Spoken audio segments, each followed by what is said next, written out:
Hello, Timea again. Your Timea from Unreal Reality, from Antwerp, Dubrovnik-Antwerp relation. Well, I'm in Antwerp actually, but I'm originally from Dubrovnik. So this is, as you see, I have the same outfit and I don't know how I will name it, probably something similar. This is the continuation, this is where I continue actually the sequence of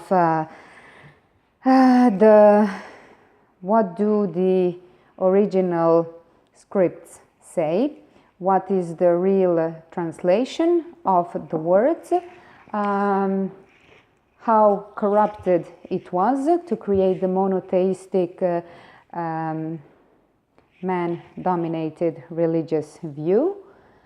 And I'm doing this because I believe that the truth will set you free. That's what Jesus meant. His information, the stuff that he was saying, he was trying to tell you that the truth will set you free. He was trying to tell you about the law of attraction, which is just resonant frequency. He was trying to tell you about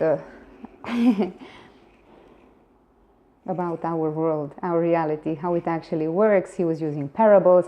I'm using science, and that is our language today, science, and I'm using the knowledge, hidden knowledge, I would say, because Mauro Biglino, whose information I'm going to use for these videos, connecting it, actually, he's the base of this information, but I'm connecting it with the other information I have from other cultures. He was working for the San Paolo Edizioni, publisher of the Vatican, and he translated 17 books. When he started actually publishing the real translation, which reminded him of a lot of the Sumerian text and other cultures' narrative, he got dismissed from that position. So that's why I say that it's the hidden information, because why aren't we learning about this? I mean, a lot of stuff like the big flood, actually, which we have also proofs of. They don't talk about it. It's mentioned also in the Sumerian texts, which are older. It is the first script of the human civilization. The Sumerians are the first human civilization, which just appeared out of nowhere in a certain period. And according to their explanations, we were created by the creatures that came from the planet Nibiru, looking for gold on Earth, which matches with the archaeological findings in South Africa of the gold mines, which matches with the time period of the rapid change, of the rapid evolution of humans from the Homo erectus to Homo sapiens, because all of a sudden we became more perfect. It is said that they were mixing their own genes with ours. Before that, we were like black-headed. Black-headed, that's how they're called in these scripts. People with no culture. And then when they started introducing a little more, basically when they started sleeping actually with the human women, they got a little more improved. So the story of Jesus also, Jesus, I didn't get there yet, but okay, of all of the people that were actually blonde there, white hair and light eyes, is not necessarily that wrong, because the Anunnaki were quite taller, because they were light haired and had blue eyes. About the height, you know that here and there we have some giants that get born. They say it's just the genes which we inherited. Again, I always must repeat, if the story of the aliens is incredible to you, do you really think that we are alone in all of this vast universe, multiverse, whatever you want to call it? Why do you think, yeah, that maybe they're not more advanced than us? Just look at the development of our science in these 60 years, 70 if you wish. So just imagine if there were a couple of thousands, or even who knows, much more advanced than us, what could they possibly have? And that there's a chance they were coming here before, that they're coming now.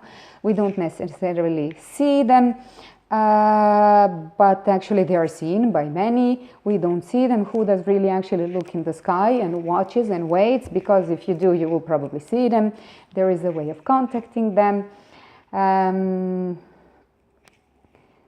So the way of contacting them, what is his name? Steve Greer. Oh, sorry.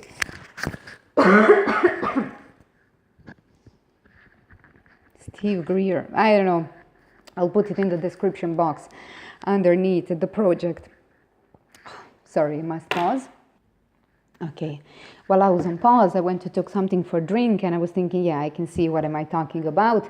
Stephen M. Greer is an American retired traumatologist and ufologist who founded the Center for the Study of Extraterrestrial Intelligence, CSETI, and the Disclosure Project, which seeks the disclosure of allegedly classified secret UFO information. This is from Wikipedia.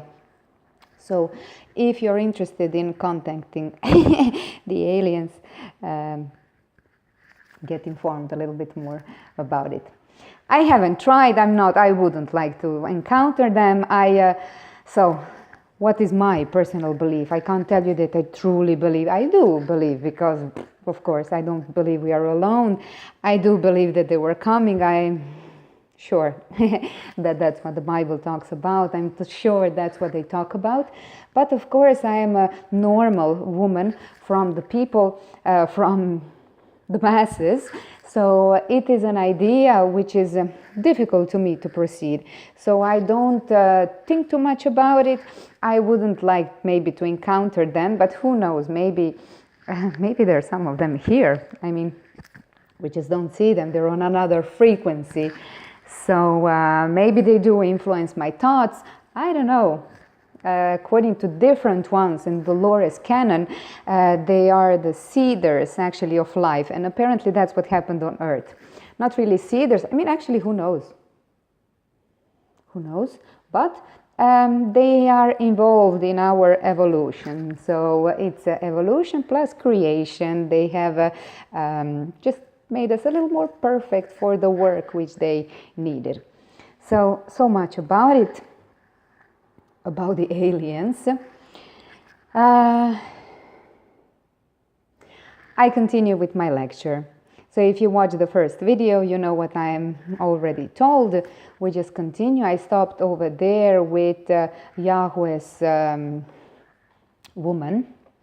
Middle East nations in the 2000 BC knew the territory was ruled by a person called Yahweh, and that he even had a lady knew by the name Asherah, that the Jewish people from the colony of Elephantino in Egypt many centuries later called Anat-Yahu. Here we see that the war for the control of the content of the Bible was won by the Jewish thoughts, connected first to the Babylonian, then Achaemenid culture. If in any case the Egyptian Jewish culture won, Yahweh would still have his companion lady with him. This is also something I was thinking about. So, according to the Sumerian tablets, now it's so typical for humanity, but regarding the conditions it's normal. So according to the Sumerian tablets, it was Anu, from Nibiru. He sent his two sons, Enlil and Enki. Enlil is Yahweh, so the evil one. We can say this colonizer ordering the massacres and killings of people who wasn't satisfied with his territory, so was going fighting the other people, telling them I should be the only God. If you choose another one, he would order to massacre them and stuff like that. Enki was the good guy here. He liked humanity because basically he is the one that created us. He was the man of science. And he was known as the symbol, his symbol was the snake, so that's why he's the snake man. We'll get to the original sin and how did that story came into, how did we get there. So what I wanted to say in this case, since Yahweh or Enlil was the stronger, he was the one giving orders. He was the one. History has him, the Bible. You see how that story is spread, and not about Enlil and his and so, because he was just living.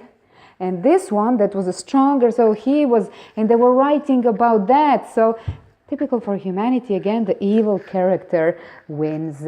He wins the story. You know, from our history, whose version do we have? Of the winners, not of the losers. And that's what we are taught. And that's what we learn in school. All of the movies that you watch are made by them.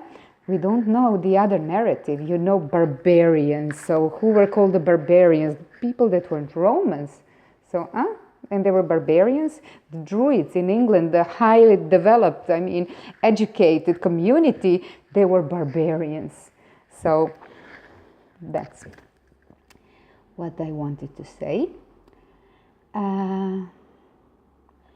So Elohim, mentioned this already.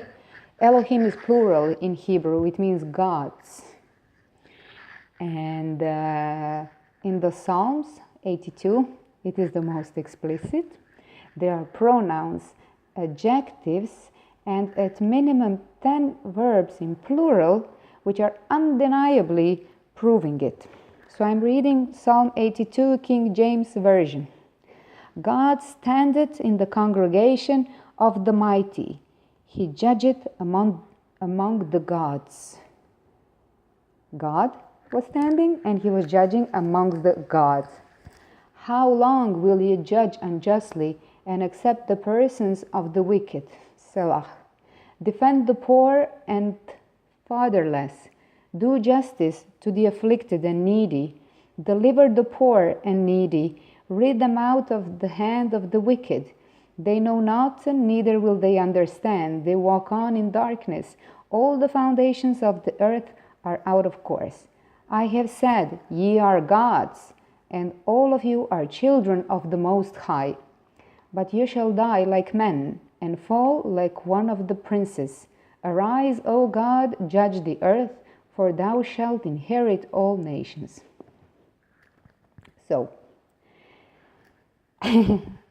God amongst gods. Now, the defenders of the singular will say that this is judges. But in Hebrew, there's another word for judges. The Bible has precise term for judges, Feilim and Shofetim. And not by accident, the Jewish name of the book of Judges is Sefer Shoftim. So, Shofetim. I will just read first and then comment. This is a quote from Professor Mike Heiser. Mark Heiser, he's, academic editor of Logos Bible Software, MA and PhD in Hebrew Bible and Semitic languages of the University of Wisconsin-Madison. Okay, now what does he say? Briefly, the Elohim of Yahweh's council are divine beings, not human rulers. This is most obvious from the parallel passage in Psalm 89, 5:8. In Psalm 82:1, the plural Elohim are called sons of the Most High. In verse 6, obviously, this means they are sons of the God of Israel, since in biblical theology, Yahweh is Most High. In Psalm 89, Yahweh's sons are called Elohim. These Elohim are obviously not human, since their assembly is explicitly said to be in the clouds heaven, not on earth. The content of Psalm 82 also easily demonstrates these are divine beings, not humans, since the plural Elohim are being judged for their corrupt administration of the nations. The Hebrew Bible never asserts that human rulers, Jew or Gentile, are in charge of the nations. Moreover, contrary to the popular and scholar assumption, no passage in the Hebrew Bible calls the human Elohim. So in the Bible, these are Elohim, and if you watch the first video, Most High, I have said, ye are gods, and all of you are children of the Most High. If you remember, Most High is Elion, it's Anu, Most High, the higher ranked or Most High or in the heights, on Nibiru. So when he says also, where is it? But ye shall die like men and fall like one of the princes. You shall die like men. The Elohim, the Anunnaki, were living, well, the word is Oleolam, which doesn't mean eternity, it just means for a long time. So they just lived longer, just like men. In some passages, we also see that, let me think, but this is from the Sumerian tablets. It is said that, oh no, even in the Bible, in the Old Testament, we became like men. Oh, I don't know now from which one it is. To me, it's all the same. It became all the same already, because there are some mentions also in the Old Testament, just like in the Sumerian tablets, that they became just like men. The thing is that apparently on Earth, they lived shorter than on Nibiru. They were getting older quicker. When, it's probably from Sumerian tablets, Enlil and Enki had a sister, Ninurta, and Ninursag, I don't know, one of them is wife, the other one these names. So when her colleague from school basically came to Earth, he saw that she was much older than he was. So they have improved the human race whenever one of them was sleeping. And Enki was, he liked his creatures, he was improving the human race. Actually, he made Adam and Eve, Adapu and Titi, not the first ones, which were made by genetic testings, because they have made like some they had like 7 tries, and it was, I think, the 7th time they succeeded, and it was the Anunnaki women that were giving birth to them. It's funny, it was 7 Anunnaki women, and we are said, how is it called, 7 daughters of Eve, with through the genes, something DNA, they get to find out we all belong from 7 women. So Noah was actually also made by Enki. Noah was born with blue eyes and blue hair. That's why actually he was saved.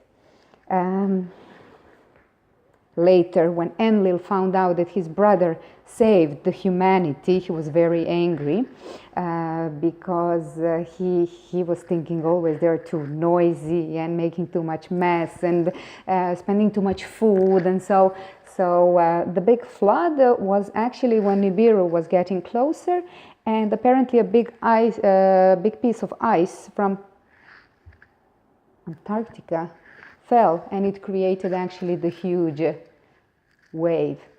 And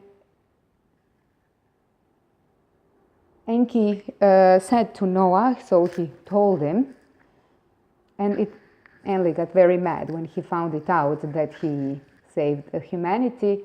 But then when he told him that he is actually his father, then it was like, better, okay. So that's why the first humans, some of them lived longer.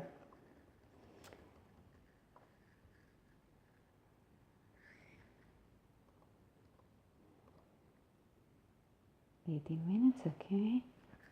Elohims flew with flying devices called Ruach, Kavod, Merkava. Kavod is usually translated as the glory of Yahweh. In the book of Exodus, the glory of Yahweh could be visible only by order. It would kill whoever was standing in front of it. It would kill a person standing in its closeness while it was passing. You could see it from behind after it passed, and you could save yourself from its effect by simply hiding behind the rocks. And it's called the glory of Yahweh. Kavod is explained by Professor Jeff A. Banner, founder of the Ancient Hebrew Research Center and author of the Ancient Hebrew Lexicon Bible, being a heavy machine used for attack and defense. One Presbyterian priest, very Downing, Christian minister, theologian, physicist, specialized in relations between science and religion, says that the Moses' religion is a fruit of the meeting of those people with NLOs directed by intelligence of unearthly origin. In the Bible, the Elohim are never considered to be gods. People respected them for their supremacy, possibly because of the technology which they disposed of and spread fear. People were afraid of them because of their cruelty. Yahweh, called warrior, was undoubtedly leading operations of exterminating unarmed people. We would call it today ethnic cleansing. Elohims were never practicing religion in the modern sense of the word, nor spirituality, not the afterlife events. Their main goal was to rule over the territories.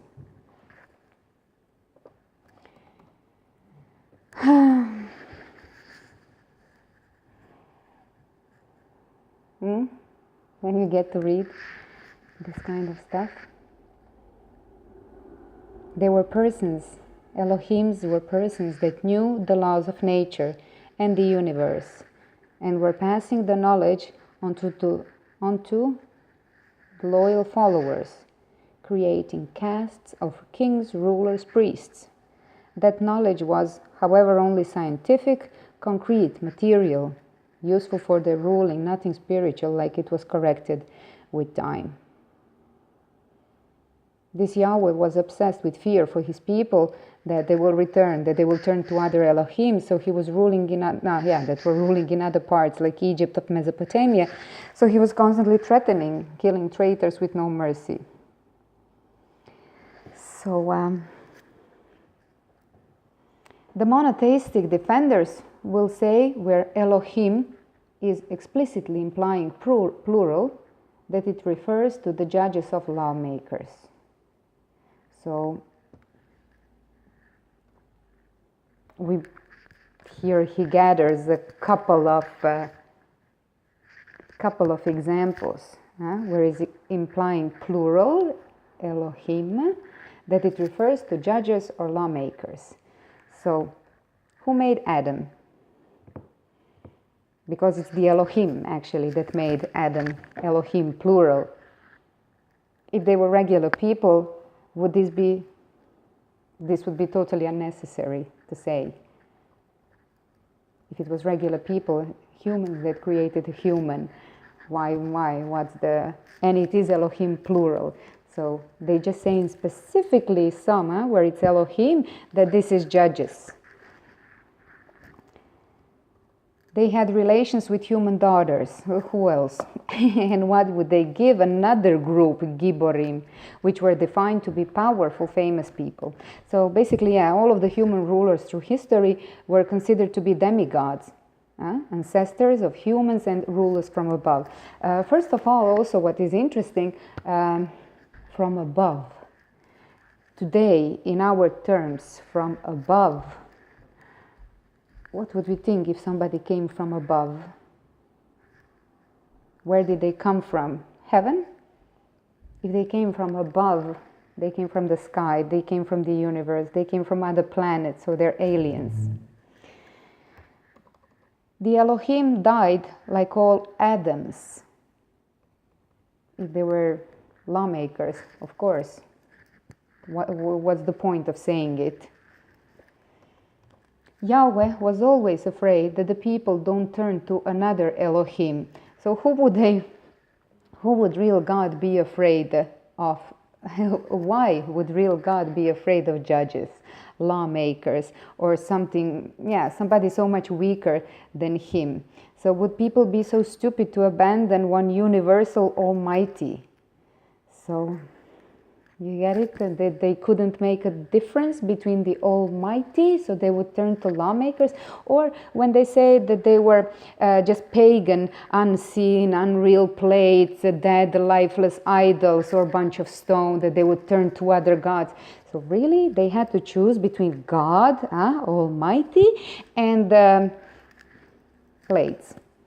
So it's a little offensive to think like that about people, because those people were just like us today with everything that we know. So they had their own eyes, they had their own ears. So they could only think about somebody if it was an advanced, they had something advanced, something more. It's like cargo cult. So my battery will go out. We are at 25 minutes. So this is the second part of the video. I think, I don't know, I'm not trying to offend anybody, just people. I'm trying to tell you that they're lying to us, that it's all very corrupted, that it was intentionally changed. You see, each time, and intentionally, and when they didn't know, they have adapted it. So who is offending who here? In creation I have videos, who is offending who, 1 and 2. So if it made you angry, think of, what's it called? I forgot. But our system, actually our body reacts in that way. When we hear something contradictory to our convictions, then it just creates, it's like somebody attacks you, so we get angry, the adrenaline gets pumped to your hands and your feet, you fight or flight, and you get it, your brain cannot even think. Just breathe deeply, rewatch the video and just think of what I'm trying to tell you. So thank you very much for being here. I hope you made it to the end, that I didn't make you so angry. Now just think of all of the information which is given to us, all of the information which isn't given or which is hidden. That is my point here. Nikola Tesla said that peace will arrive when people get enlightened. So that's what I'm trying to do. Peace and love. Bye.